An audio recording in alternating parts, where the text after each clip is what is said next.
आपण धम्मपदाच्या 204 नंबरच्या गाथेला प्रारंभ करीत आहोत। हे धम्मपदाची गाथा अत्यंत फेमस अशी गाथा आहे, खूप प्रसिद्ध अशी गाथा आहे। या गाथेचा विषय आहे आरोग्य सर्वात श्रेष्ठ असा लाभ आहे। आरोग्य सर्वात श्रेष्ठ असा लाभ आहे आणि या गाथेमध्ये राजा प्रसेनजिताची गोष्ट आलेली आहे। आपण ही संपूर्ण धम्मपद आणि त्याची अट्ठकथा, त्याचे इतिवृत्त आपण पाहणार आहोत। तत्पूर्वी आपण हे धम्मपद काय आहे हे पाहूया।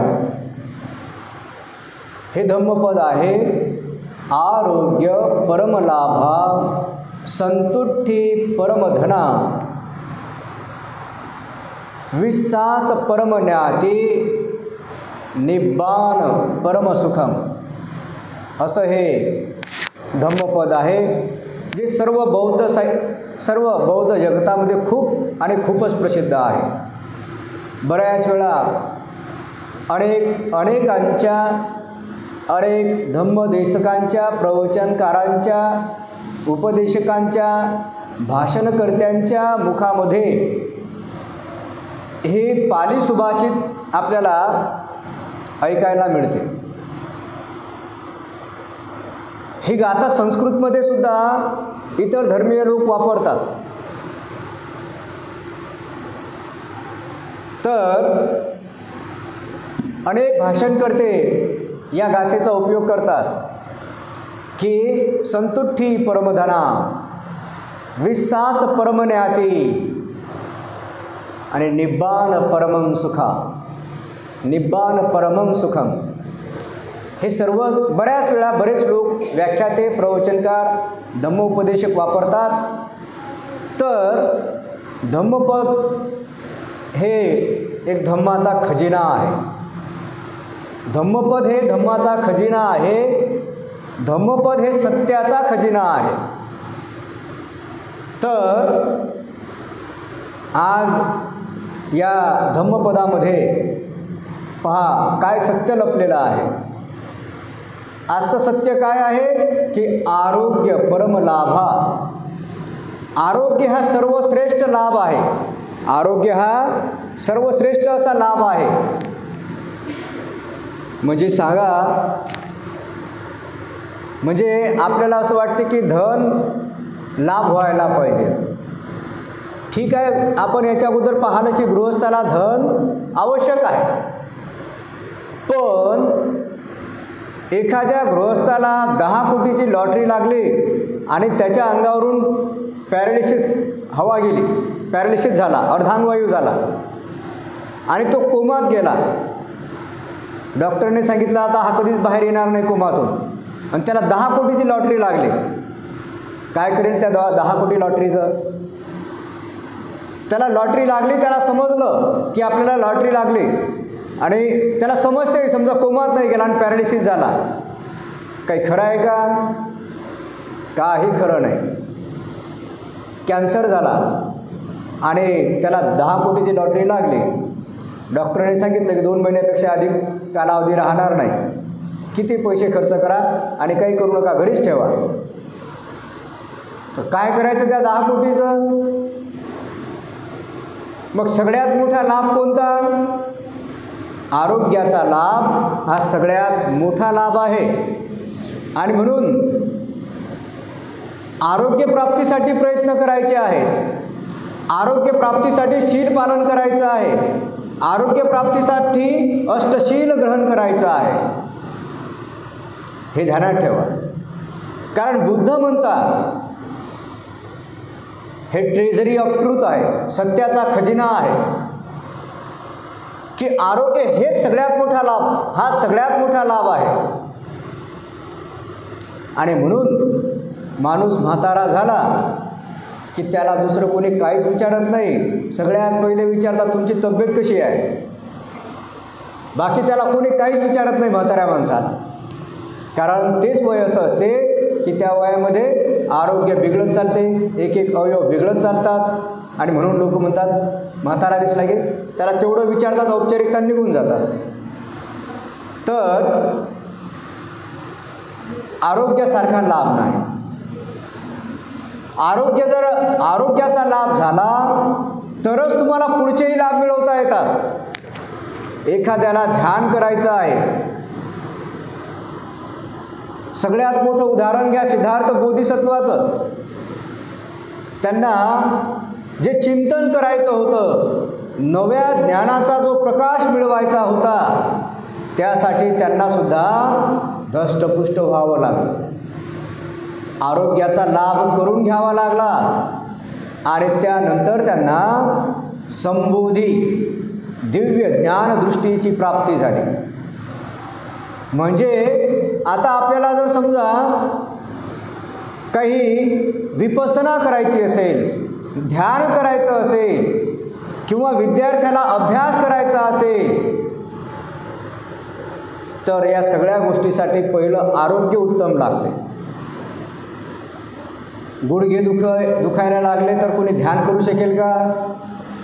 अहो गुडघेच नाही, कोणताही आजार घ्या, कोणताही आजार जर तुम्हाला झालेला असेल तर तुम्ही उत्तमरित्या तुमच्या मनाला एकाग्र करू शकत नाही. आणि जोपर्यंत मन एकाग्र होत नाही तोपर्यंत आपल्याला कोणतंच ज्ञान प्राप्त होत नाही, कोणतीच कला अवगत करू शकत नाही, आपण कोणतंच कौशल्य आपण हस्तगत करू शकत नाही, कोणतं प्रशिक्षण घेऊ शकत नाही. आणि म्हणून आरोग्य परमलाभा, आरोग्य हे काय आहे? परम सर्वश्रेष्ठ असा लाभ आहे. म्हणून या आरोग्य लाभासाठी आपण शील मार्गाचा अवलंब करून आरोग्याचा लाभ घेतला पाहिजे, करून घेतला पाहिजे. आणि दुसरं सत्य आहे संतुष्टी परमधनम. संतुष्टी म्हणजे संतुष्टी, संतुष्टी म्हणजे समाधान. आता एवढं मिळालं ठीक आहे, नाही का? खास करून तुमचं जर पाहायचं म्हटलं तर कापसाच्या हंगामामध्ये 500, 600, 700, 800, 900 रुपयावर जातात. काही महिना 900 रुपयाचा एका दिवशी कापूस वेचला जातो, तरीही संतुष्टी मिळत नाही. असं वाटतं की थोडा वेळ जर असतो तर आपले 1000 पूर्ण होऊ शकले असते. हे काय आहे? हे असमाधान आहे, असंतुष्टी आहे. आणि बुद्ध काय म्हणतात? संतुष्टी परमं धनम, संतुष्टी परमं धनम, संतुष्टी परमं धनम. संतोष, समाधान हे सर्वश्रेष्ठ धन आहे. कितीही धन आलं माणसाकडे आणि त्याच्याकडे समाधानच नसेल तर ते धनसुद्धा काही कामाचं नाही. त्याच्याकडे समाधानच नाही, तो समाधान होतच नाही, मन त्याचं अतृप्त आहे बिचारा. तर काय करणार? धन येऊ नये. म्हणून मनाचं समाधान महत्त्वाचं आहे, संतुष्टी महत्त्वाची आहे. आणि तिसरं तर फारच महत्त्वाचं सत्य आहे आजच्या धम्मपदाच्या गाथेमध्ये. तिसरं म्हटलेलं आहे विश्वास परम ज्ञाती. विश्वास म्हणजे विश्वास, परमं म्हणजे श्रेष्ठ, ज्ञाती म्हणजे नातं. विश्वास हे सर्वश्रेष्ठ नातं आहे. विश्वास हे सर्वश्रेष्ठ नातं आहे. विश्वास संपला, नातं संपलं. आपण नाते पाहतो, आई वडिलांचे, मुलाचे, पतीपत्नीचे, भावाचे, बहिणीचे, मामभाषाचे, नाही का? असे कितीतरी नाते आहेत. परंतु या सर्व नात्यांमध्ये विश्वासाचं नातं श्रेष्ठ आहे. जे आयुष्याचे जोडीदार असतात, पती पत्नी, या दोघांमधला जर विश्वास संपला तर नातं संपुष्टात आलं. या दोघांमध्ये जर विश्वास आहे आणि जोपर्यंत विश्वास आहे आणि हा विश्वास असेपर्यंत, हा विश्वास असताना पती पत्नीमध्ये भांडण जरी झालं तरी ते कडाक्याचं कठोर दोघांना अलग करणारं भांडण होऊच शकत नाही. कितीही भांडण होऊ द्या, समजा पती पत्नींचं भांडण झालं आणि ती पत्नी माहेरी गेली तर त्या माणसाला विश्वास असतो, त्या माणसाला विश्वास असायला पाहिजे की ती वापस येईलच. जर दोघांमध्ये विश्वास असेल तर त्याला असं वाटते की ती वापस येईलच, जाऊ द्या किती दिवस राहते. तर विश्वास हे परम नातं आहे, सर्वश्रेष्ठ असं नातं आहे. विश्वास हे कच्च्या धाग्यासारखं आहे. कच्चा धागा एकदा तुटला की परत जुटणे नाही, आणि जुटला समजा धागा कच्चा तर त्याला गाठ बांधावी लागते. समजलं का तुम्हाला? विश्वास कसा आहे? कच्च्या धाग्यासारखा आहे. तो सहज तुटतो आणि तुटला तर तो जुटत नाही, कच्चा धागा आहे तो. आणि जुटायचा नसला तर त्याला गाठ बांधावी लागते. समजलं का? पती पत्नींमधला समजा विश्वास तुटला आणि वेगवेगळे राहायला गेले, परत समजा काही लोकांनी जुळून आणण्याचा प्रयत्न केलाच तर ते गाठ बांधावी लागते. कशी? म्हणजे बंधनं बांधावी लागतात. असं असे माझ्या अटी आहेत त्या तुम्हाला मान्य करावं लागतील. मग तो विचार करतो आणि तोही म्हणतो हे असं असं आहे, असं असेल तर. हे काय आहे? हे बंधनं टाकल्या गेलेले आहेत. हे बंधनं आहेत, गाठी आहेत. एकदा तुटला ना की तो जुटत नाही, गाठीने तुटतो पण शेवटी ते गाठच राहते. तर विश्वास हे सर्वश्रेष्ठ असं नातं आहे. आणि म्हणून सर्वांनी एकमेकांसोबत विश्वासाने राहणं शिकलो पाहिजेत. आपण एकमेकांवर विश्वास असला पाहिजे. आवश्यक नाही पती पत्नी. भगवान बुद्ध म्हणतात की विश्वास हे सर्वश्रेष्ठ नातं आहे. भावा बहिणीपेक्षा, पती पत्नीपेक्षा विश्वास हेच नातं आहे. कधी कधी एखादा व्यक्ती जातीचा नसतो, परंतु त्याचे आपले संबंध असतात,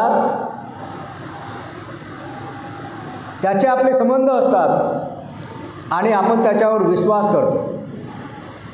ते असेही संबंध असतात की एखाद्या भावबंधापेक्षाही तो आपल्या कामात पडत असतो, त्याचे आपले संबंध असतात. हे जे नातं आहे हे विश्वासाचं नातं आहे. आणि महार समाज हा अत्यंत विश्वासू असा समाज आहे. या महार समाजाचा एक विश्वासाचा एक इतिहास आहे.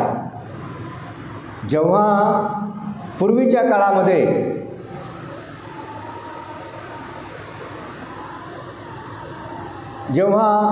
म्हणजे खूप पूर्वी, बौद्ध होण्यापूर्वी महार जेव्हा आपला समाज होता, जातीने ओळखला जायचा, तेव्हा हे लोक विश्वासाने कामं करायचे. तर यांच्यावर एवढाही विश्वास होता की गावातील एखाद्या श्रीमंतातल्या श्रीमंत माणसाच्या पत्नीला माहेरी पोचवण्यासाठी सुद्धा हा महारगडी या गावावरून त्या गावावर त्याला तो पोचवून द्यायचा. एवढा मोठा विश्वास या व्यक्तीवर होता. तर ही जी कम्युनिटी आहे, हा जो समाज आहे, हा असा विश्वासाने बांधलेला आहे. हा विश्वास जो पूर्वी होता, हा विश्वास जो इतर लोक यांच्यावर ठेवतात, तसा विश्वास या समाजातील लोकांनी आपल्याच समाज बांधवांवर ठेवला पाहिजे. आणि हा विश्वास जर आपण ठेवला तर हा समाज एकसंग राहील. समाज बांधवांनी एकमेकावर विश्वासाने राहिलं पाहिजे. एकमेकांवर विश्वास ठेवला पाहिजे की नाही, तो माझा समाज बांधव आहे, तो माझं वाईट करू शकत नाही. हा विश्वास प्रत्येकाने ठेवला पाहिजे. नाही, त्याने जो निर्णय घेतलेला आहे त्याच्या निर्णयाला आपण सहमत आहोत. तर हा विश्वास समाज बांधवांनी एकमेकांवर जर ठेवला तर विश्वासाच्या नात्याने हा समाज खूप एकसंघ असा राहील. आणि जर जो समाज एकसंघ आहे त्याच्यावर ना अन्याय आहे ना अत्याचार आहे, तो निश्चितच सुखाने आदराने गुण्यागोविंदाने जगेल. आणि म्हणून विश्वास हे सर्वश्रेष्ठ नातं आहे आणि निब्बाण हे सर्वश्रेष्ठ असं सुख आहे. तर पाहूया हा जो उपदेश आहे, हा उपदेश तथागताने कोणाला दिलेला आहे, याची अर्थकथा काय आहे ते पाहू. अर्थकथा काय आहे ते पाहू. कोसलचा राजा कोण आहे? कोसलचा राजा प्रसेनजित. या प्रसेनजिताला उद्देशून तथागतांनी हा उपदेश केलेला आहे. आणि हा उपदेश तथागतांनी श्रावस्ती येथे विहरत असताना जेतवन विहारात हा उपदेश केलेला आहे. हा जो कोसलचा नरेश हा भोजन भट्ट होता, म्हणजे याला भोजन आवडायचं. जिथे गेला तिथे हा खायचं काम करायचा. तर आणि राजा आहे, नेहमी खायचं काम करायचा, खायचा आणि सुस्त झोपायचा. त्याच्यामुळे काय झालं, तो त्याची संपूर्ण चेतना जणू जिभेचे चोचले पुरवण्यासाठीच वापरत असे. त्याच्याकडे फक्त 2च कार्यक्रम होते. कोणते 2 कार्यक्रम? एक खाणे आणि दुसरा झोपणे. तिसरा कार्यक्रमच नव्हता त्याच्याकडे. तो एवढा भोजन करीत असे की त्याला नेहमीच खाण्याने बिमार पडावं लागत असे. खाण्याने काय करावं लागत असे? बिमार, म्हणजे खाण्यामुळे माणूस आजारी पडतो. पण हेही खरं आहे की कमी खाल्ल्याने सुद्धा माणूस आजारी पडतो. म्हणून हे 2 आत्यंतिक टोके जे आहेत ते माणसाने कधीही वापरू नये. अति अधिकसुद्धा खाऊ नये आणि अति कमीसुद्धा खाऊ नये. मध्यम. भगवान बुद्ध भिक्खूंना नेहमी उपदेश करायचे, भत्त मतन्यो, भाताची मात्रा जाणा. अर्थात भगवान बुद्ध ज्या प्रदेशामध्ये राहायचे तेथील लोकांचा आहार हा प्रमुख भातच असतो. तसाही आपण जर पाहिला तर जगामध्ये अधिक लोक भातच खातात. आपल्याकडेच आपण भाकरी पोळ्या भाजीला लावू खातो, नाही का? पण अधिकतर प्रदेशामध्ये लोक भात खातात. भातावर वेगवेगळे सूप वगैरे टाकून आपला आहार ग्रहण करतात. आणि म्हणून भगवान बुद्धांनी तेव्हा भिक्खूंना सांगितलेलं होतं, भिक्खूंनो भत्त मतन्यो, म्हणजे भाताची मात्रा जाणा. भात किती खायचा आहे ते जाणा. आता आपल्याला पोळ्यांची मात्रा जाणावी लागेल की पोळ्या किती खायच्या आहेत.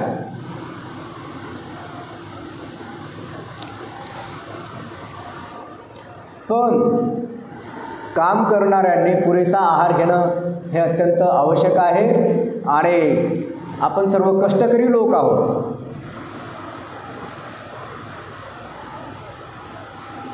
तर भोजनामुळे त्या राजा प्रसेनजिताला आजारी पडावे लागत असे. इतके खात असे की चिकित्सक सदा त्याच्या सेवेला हजर राहत असत. म्हणजे एका डॉक्टरला हजर राहावं लागत असे. आणि तो राजा आहे, त्याचे पोट सुटू लागले आणि तो लठ्ठ होऊ लागला. देहाची चकाकी हळूहळू कमी होऊन तो निस्तेज होऊ लागला. पहा, म्हणजे असं जर खाणं झोपणं असलं तर माणूस निस्तेज पडते, पांढरा पडते.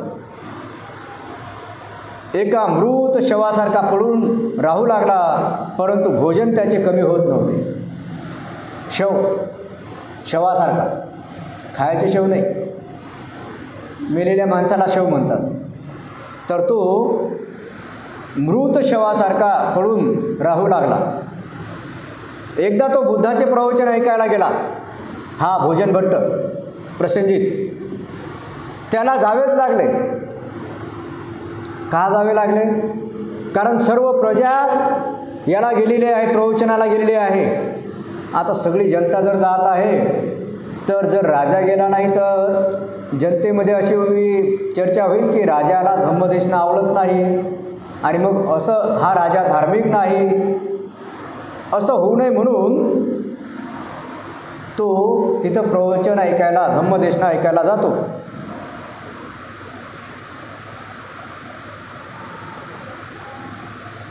परंतु आता धम्मदेशना ऐकायला जायचं आहे म्हणून तो काय करतो की आता आपल्याला धम्मदेशना ऐकायला जायचं आहे. तथागत भगवान बुद्धाचं 1 तास होते का 2 तास होते प्रवचन, काय सांगता येत नाही. आणि म्हणून तो पहिलेच काय करतो, घरीच आपल्या राजवाड्यातच खूप सारं जेवण करून घेतो. जास्त वेळ झाला तर काय करता, तर तो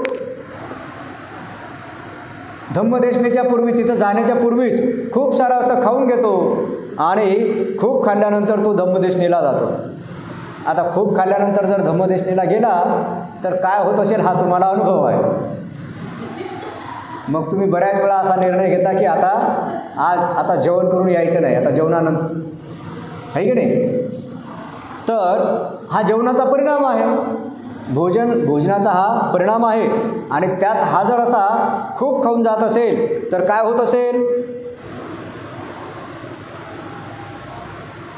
तर काय झालं की बुद्धाची देशना सुरू आहे आणि हा राजा असल्यामुळे बुद्धाच्या समोरच बसला ना, बाकी प्रजा कुठेही बसो पण याला समोरच बसावं लागलं. आणि म्हणून बुद्धाची देशना सुरू आहे आणि हा राजा तिथे झोपेच्या डुलक्या देऊ लागला. त्याला फुरसत कुठे होती, बुद्धाचं प्रवचन ऐकायला आला होता, परंतु ऐकण्याच्या स्थितीत नव्हता. एवढे खाऊन गेला की डुलकी येणे साहजिक होते. बाकी लोक उपदेशाच्या मस्तीत डुलत होते आणि राजा झोपेत डुलत होता. म्हणजे बाकी लोक डुलत होते, पण जे डुलत होते बाकीचे लोक कसे डुलत होते, बुद्धाच्या देशनेवर डुलत होते, त्यांची मान डुलत होती.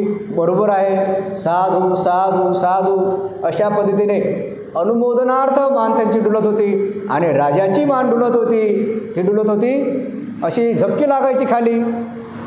जसं आता बऱ्याच वेळा आपण पाहतो की काही संसदमध्ये खासदारांना झपकी लागते, डुलकी लागते, कामाच्या व्यस्ततेमुळे लागणं साहजिक असते त्यांना. बुद्धाने मग ही पाहिलं की राजा डुलकी घेत आहे, त्यांना राजाची फार दया आली. त्यांची डुलकी पाहून बुद्ध म्हणाले, महाराज काय असेच जीवन घालायचे आहे, झोपेत डुलक्या घेण्यामध्ये जगायचं नाही. फारच गेली आणि थोडीशी राहिली, आता तरी होश सांभाळा. म्हणजे खूप सारं आयुष्य गेलं आहे आणि थोडंसं आयुष्य राहिलं, तर आता तरी होश सांभाळा, जागे व्हा.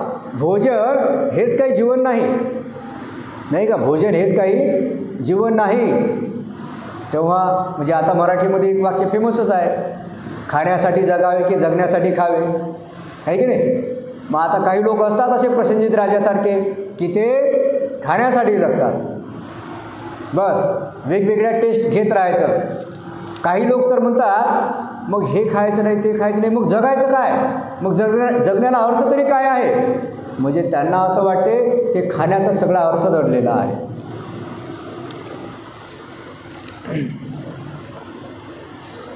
तर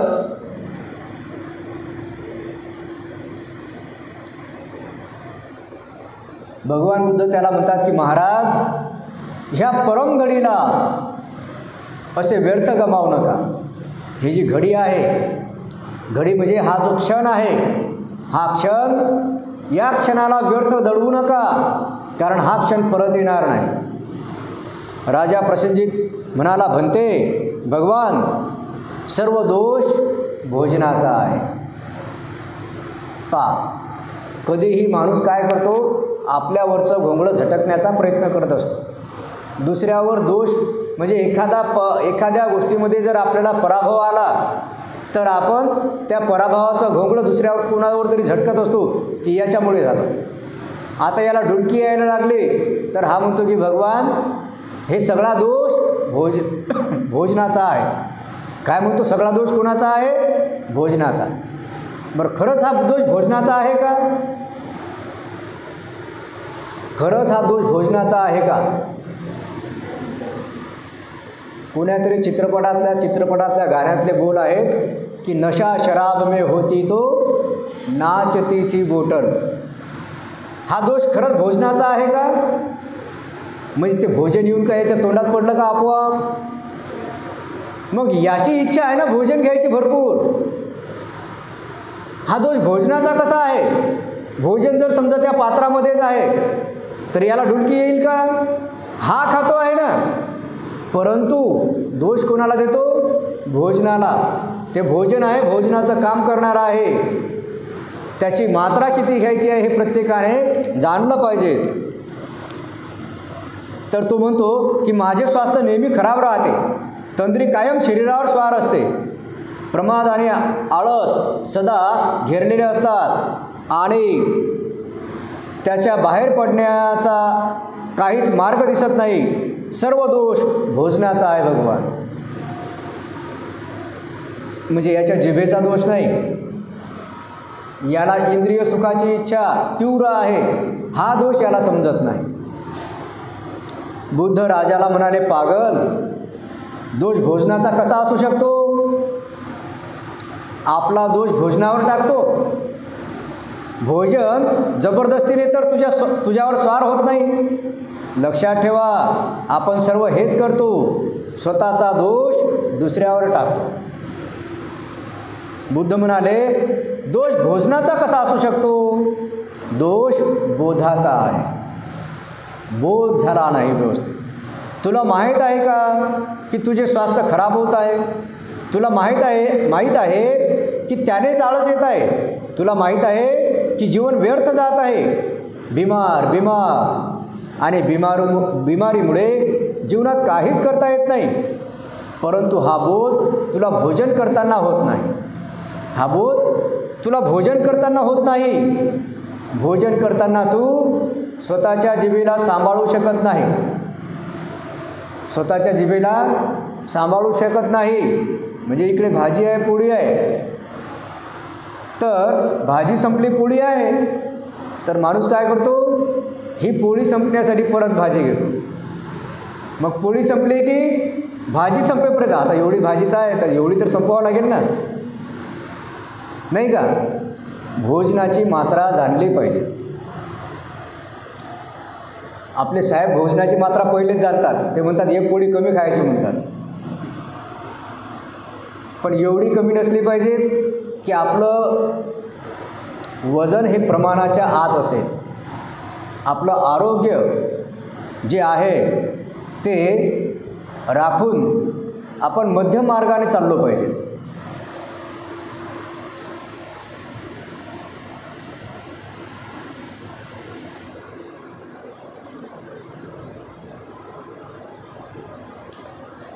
तेव्हा प्रसेनजित राजा काय म्हणतो की मी काय करू आता? बुद्ध म्हणाले, राजा, तुझ्याने कदाचित हे होणार नाही. ते एक सिरियल आहे पिक्चरमध्ये, आपल्या टी व्हीवर, तारक मेहता का उल्टा चष्मा, त्याच्यामध्येही तो एक आहे, ती भोजन करणारा कोण? डॉक्टर. तर असे पात्र आहेत. ते अशा सिरियल ज्या बनतात तर समाजामध्ये असं ते पाहतात आणि ते लोकांना आवडेल म्हणून ते तशा पद्धतीच्या सिरियल बनवतात. पण ते आहे रिअलमध्ये की काही लोक जे असतात भोजनप्रिय असतातच. आणि जे भोजनप्रिय असतात ते शरीराने सुटलेलेच असतात. असं होत नाही की भोजनप्रिय आहे आणि तो शरीराने सुटलेला नसतो.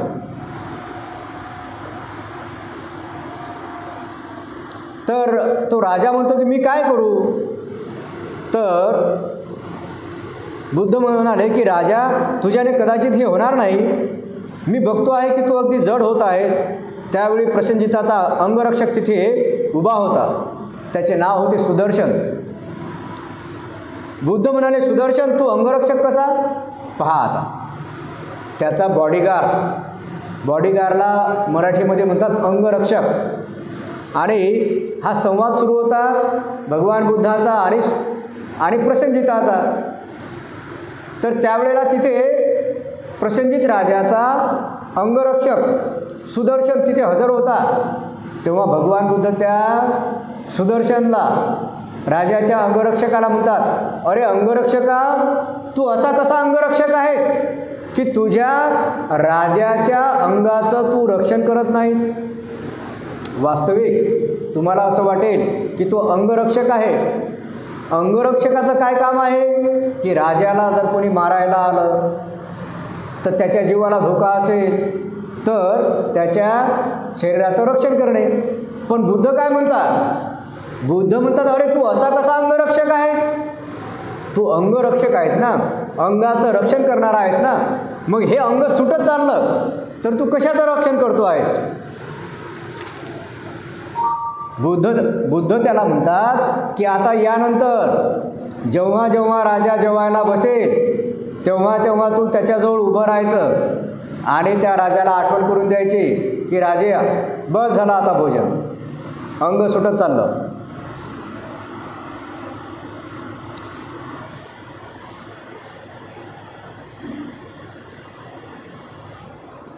भोजन होईपर्यंत तिथून हलू नकोस आणि राजाला आठवण करून देत राहा, स्मरण कर स्मरण कर. बुद्धाने सांगितलेलं आहे अशी आठवण करून द्यायची तिथे. बुद्ध काय सांगून गेले असं तिथे आठवण करून द्यायचे.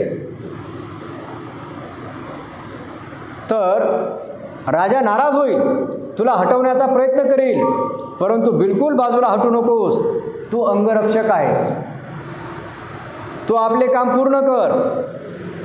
आणि ही गोष्ट सुदर्शनालाही पटली. तो अंगरक्षक तर होता, परंतु ज्या अंगाचे तो रक्षण करीत होता ते अंग तर सुटत चालले होते. राजाचा देह नष्ट होत होता. तेव्हा सुदर्शनाने बुद्धाची गोष्ट ऐकली आणि राजाच्या भोजनासमयी तो त्याच्यासमोर उभा राहू लागला. मोठ्या हिमतीचा अंगरक्षक होता.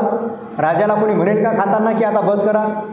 पण हा मोठ्या हिमतीचा होता आणि त्यातल्या त्यात आता बुद्धाने सांगितल्यामुळे त्याला अधिक हिंमत आली आणि म्हणून तो प्रसेनजिताला जेवणात आठवण करून द्यायला लागला.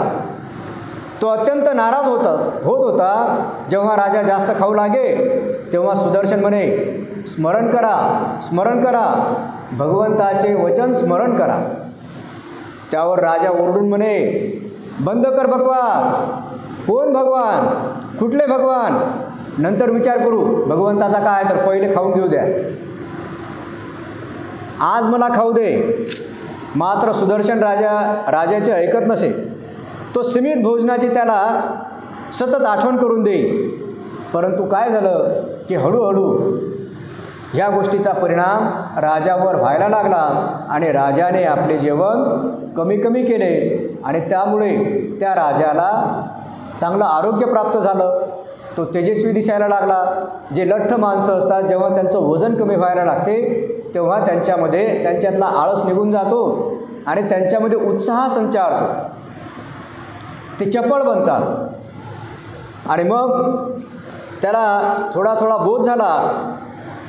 नाराज पण होत होता, परंतु सुदर्शनाची माफी मागत होता की त्याचा काय दोष.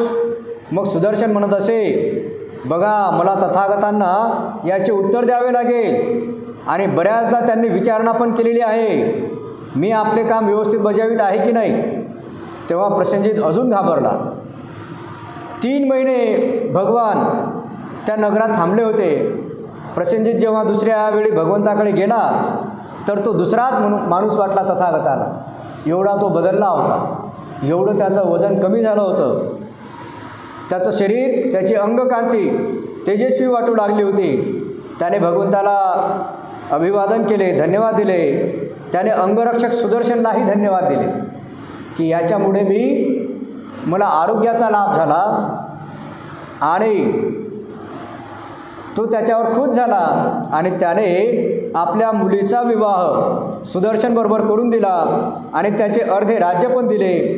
आणि जेव्हा दुसऱ्यांदा तो राजा भगवंताकडे आला तर तो रूपांतरित होऊनच आला, अत्यंत अनुग्रहाने भरलेला. तेव्हा भगवंतांनी ही गाथा उच्चारली. कोणती? आरोग्य परमलाभा, संतुष्टी परमधना, विश्वास परमज्ञाती, निब्बाण परमं सुखम. आरोग्य सर्वश्रेष्ठ लाभ आहे आणि संतुष्टी समाधान हे सर्वश्रेष्ठ धन आहे. विश्वास हे सर्वश्रेष्ठ नातं आहे आणि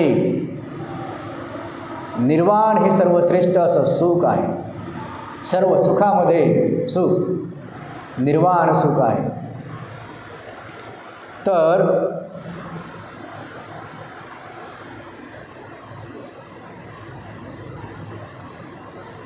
अशा पद्धतीने हा भाग या ठिकाणी झालेला आहे. उद्याच्या भागामध्ये आपण